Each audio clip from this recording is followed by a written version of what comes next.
Bonjour, j'espère que vous allez très bien et bienvenue dans cette nouvelle vidéo. Aujourd'hui, nous allons voir un business plan, c'est-à-dire comment rédiger un bon plan de business si vous voulez lancer une entreprise. Donc, vous voulez présenter votre plan de business, un plan de réussite du projet de l'entrepreneuriat. Alors, là, vous allez présenter ce genre de projet aux investisseurs qui sont prêts à financer votre projet. Alors, je pense que cette vidéo va intéresser toute la jeunesse africaine qui veulent évidemment entreprendre parce que, comme l'on dit, l'entrepreneuriat, moteur de la croissance économique. Et quand on voulait la croissance, il faut qu'on crée des entreprises. Et ces entreprises ne peuvent être créées sans un financement. Et comment chercher un financement? À travers un document bien détaillé et plein d'engagement. Alors, dans cette vidéo, je vais vous montrer comment vous allez faire comme pour rédiger un bon plan de business. Je dis bien un bon plan de business. Je vous montre pas ici un exemple, mais comment vous allez rédiger un bon plan de business.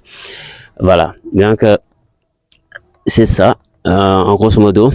Ici, d'abord, pour rédiger un bon plan de business, il faut d'abord présenter le sommaire du plan de projet. Le sommaire, ça veut dire la page par page que vous allez présenter, parce que vous allez aller le présenter aux investisseurs pour pouvoir convaincre ces investisseurs, et ce qui va les permettre de mieux lire votre document, il faut présenter le sommaire. Ceux qui savent pas, le sommaire, c'est de mettre la page numéro 1. Qu'est-ce qu'on va faire là-bas, et la page numéro 2, qu'est-ce qu'on va faire là-bas, la page numéro 3, qu'est-ce qu'on va faire là-bas, ce qui va permettre à l'investisseur d'aller directement regarder la partie qui lui semble la plus importante ou la partie la plus pertinente pour lui. Alors là, je vous dis encore, si vous avez besoin d'un exemple ou de rédiger un plan de business, alors là, je vous mettrai mon numéro, mon adresse mail au niveau à la description de cette vidéo, donc vous pouvez me contacter directement à travers cette adresse email et vous présenter votre projet de business. On va rédiger ça ensemble avec un bon prix, c'est-à-dire un prix acceptable parce que gratuit. Voilà, parce que c'est mon objectif, c'est d'aider plus de gens à élaborer ces genres de projets et comment trouver un financement. Alors, la première partie, nous allons présenter le sommaire du projet. Le projet, une fois que le sommaire a été présenté, on va ce qu'on appelle synthèse du projet. Une synthèse du projet ici, et ça veut dire quoi? Dans cette page, vous allez mettre la description du projet, quel type de projet vous voulez lancer.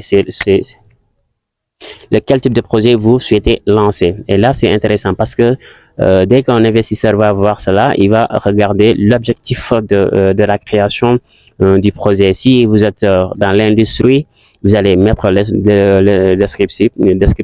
description du projet que vous allez vous lancer. Et si vous voulez faire le commerce et vous dites quel genre de commerce vous voulez faire en quelques lignes, en dizaines, ça dépend vous combien de lignes vous allez présenter le plan, c'est-à-dire c'est comme le plan du projet. Voilà, quand on lit ça, on sait dans quel sens vous voulez aller en termes d'entrepreneuriat. C'est ça la synthèse du projet.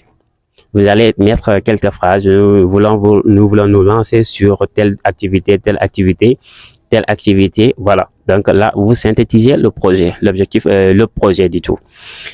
Voilà. Donc ça, c'est la première partie, le petit temps que vous allez mettre. Et ensuite, la suite du projet, vous allez faire la présentation des fondateurs et effectifs. La présentation des fondateurs, cela veut dire la présentation en journal des associés, des personnes qui se sont mobilisées pour créer cette entreprise. C'est pour créer l'entreprise. Donc, quand vous êtes présent, vous êtes à la recherche de partenaires, d'investisseurs, vous ne pouvez pas mettre le nom d'un investisseur parce que vous n'avez pas encore un investisseur. Ce que vous pouvez faire en tant que vous porteur de projet, vous allez faire ce qu'on appelle ici la répartition ou c'est-à-dire la participation du capital social par les fondateurs, les associés. Si vous voulez créer 3 associés, si vous voulez que l'entreprise ait 3 associés et vous regardez les associés, apport en numérique et apport en nature que vous allez avoir besoin, et la participation ou ce qu'on appelle la part sociale, part salaire, part associé. Si vous voulez 30% pour vous, créateurs, et les 70% pour les autres associés, parce que vous avez fait ce qu'on appelle un engagement de projet, vous avez présenté un projet, vous avez ce qu'on appelle votre apport en industrie, vous pouvez le valoriser en 20% ou 30% des actions de la part sociale. C'est ce qu'on appelle la part des associés dans le capital social. C'est cette partie que vous allez mettre, c'est ici que vous allez mettre à la deuxième partie du projet. Et vous allez aussi dire le nombre d'employés, l'effectif de l'entreprise pour mieux démarrer le projet. Vous voyez? Donc, c'est très intéressant de les mettre au niveau de la présentation et des fondateurs et effectifs. Le nombre d'employés au départ. Ici, c'est ce qui est là. Et à la recherche des associés. La recherche des associés est là. Donc, et vous allez faire la présentation ici des associés, la part de chaque associé que vous souhaitez et pour pour la répartition du capital à apporter par les associés. Et les salariés et le contrat sur du début de période pour mieux fonctionner l'entreprise. Parce que quand on est là, on présente un document dont si le financement a été approprié, alors on peut immédiatement démarrer le projet de l'entrepreneuriat. Alors ce projet ne peut être fait que sans un financement au préalable et le salarié, les salariés. Donc il faut les présenter au niveau de la deuxième partie.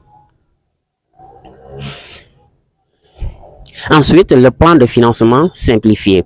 Vous allez les présenter en plan de financement simplifié, ce qui est aussi très important.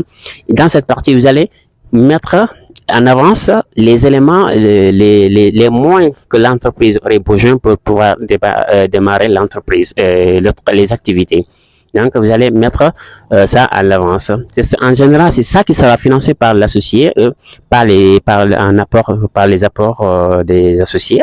Et si vous voulez encore faire des emprunts ou location de crédit, bye. Voilà. Donc, ici, le plan de financement simplifié, vous allez mettre en tableau, vous allez le présenter sous forme de tableau. Dans ce tableau, vous allez mettre tous les éléments que vous aurez besoin au départ de l'entreprise, à la création de l'entreprise. Les immobilisations, parce que l'entreprise ne va pas faire une activité sans peut-être mettre des immobilisations qui vont faire le transport et autres. Et les marchandises, en général, pour démarrer, il faut vendre quelque chose là, trésorerie nécessaire. Tout ça, il faut les mettre ici après. Et c'est ça qui sera financé. Exemple de tableau que je vais vous mettre ici, qui sera important. Voilà, ici, vous avez un investissement, les investissements qui sont là et le financement. Donc, on va chercher les éléments, les choses à investir. Quand nous cherchons, quand on a un investissement, on cherche le financement de ces investissements en ce moment. Donc, ici, en première partie, ça, c'est un exemple pour une entreprise. Par exemple, en première partie, nous voulons financer, nous voulons acheter un matériel de bureau pour mieux fonctionner l'entreprise au départ. Les ordinateurs, les meubles et autres. Et deuxième partie, nous voulons les véhicules de transport qui va transporter, si nous avons en général 20 employés, qui vont transporter nos employés, et nos travailleurs venir et partir, et certains matériels de transport, de marchandises et autres. Donc, on va les mettre ici, à la deuxième position, comme une valeur de, vous allez les donner une valeur, évidemment. On estime cette valeur des immobilisations à 7 millions.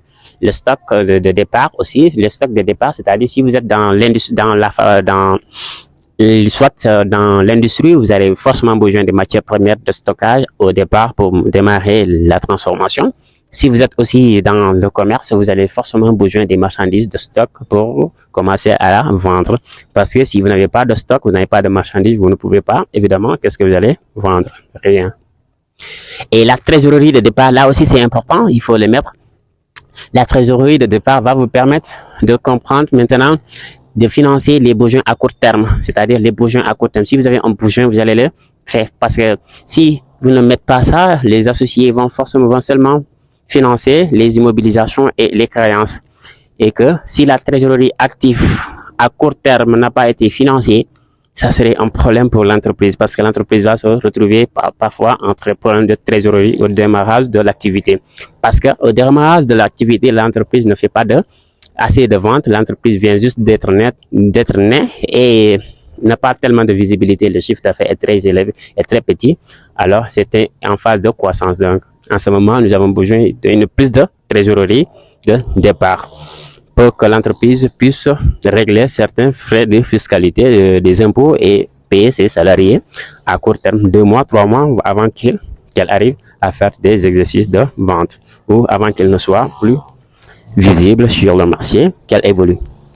Là, on estime à 2 millions. Vous voyez, c'est comme ça qu'on va présenter notre plan de financement simplifié. Alors, nous allons venir à la case de financement. Ça, ce sont des investissements. À la case de financement, qu'est-ce que nous cherchons? Et cette partie de l'investissement doit être financée par des ressources. Et ces ressources, l'entreprise, on va aller chercher ces ressources. C'est ce qu'on appelle les financements.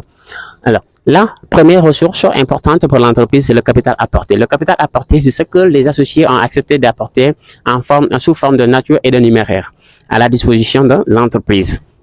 Alors, là, on suppose que c'est 10 millions, que le capital a été apporté de 10 millions.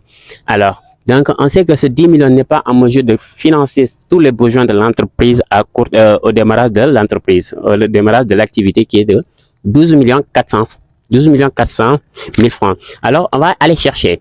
Qu'est-ce que les dirigeants vont faire? Qu'est-ce que vous, en tant que dirigeant, va faire? Vous allez encore chercher le financement, toujours au niveau de là. Donc, ce qui va convaincre eux, associés aussi que après l'apport, l'entreprise va emprunter de l'argent, faire ce qu'on appelle emprunt bancaire.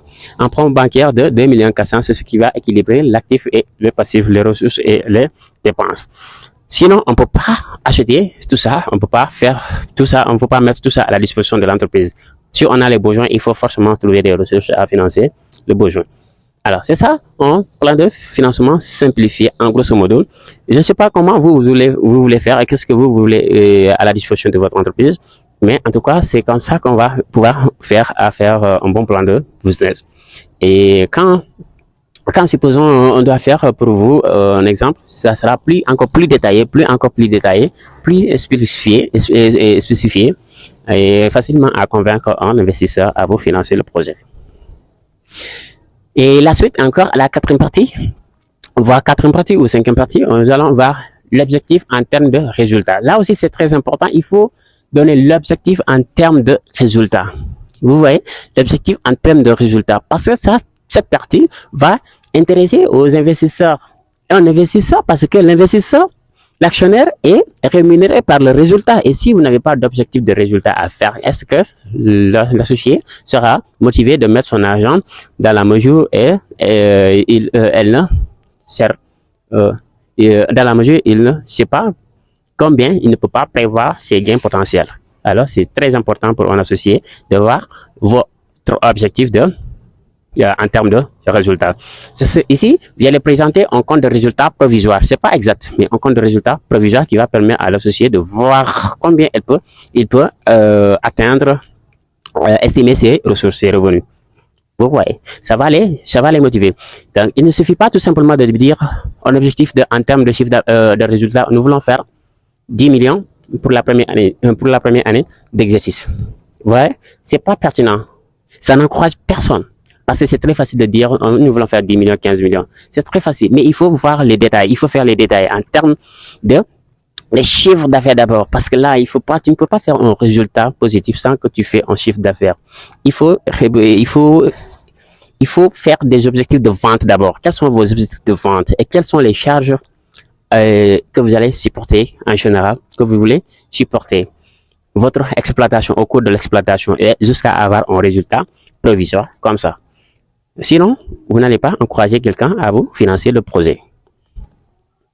Et enfin, vous allez faire une conclusion générale. Donc, une conclusion générale, comme vous connaissez, vous allez seulement faire quelque chose qui va attirer encore plus. Parce que ici, on cherche à attirer, on cherche à convaincre l'investisseur. Donc, on fait tout le mieux possible pour convaincre un investisseur à financer notre projet d'investissement, un projet d'entrepreneuriat. Voilà. Donc, c'est comme ça qu'on va établir un projet de plan de financement. Et je dis à la prochaine vidéo. Je vous dis merci encore plus.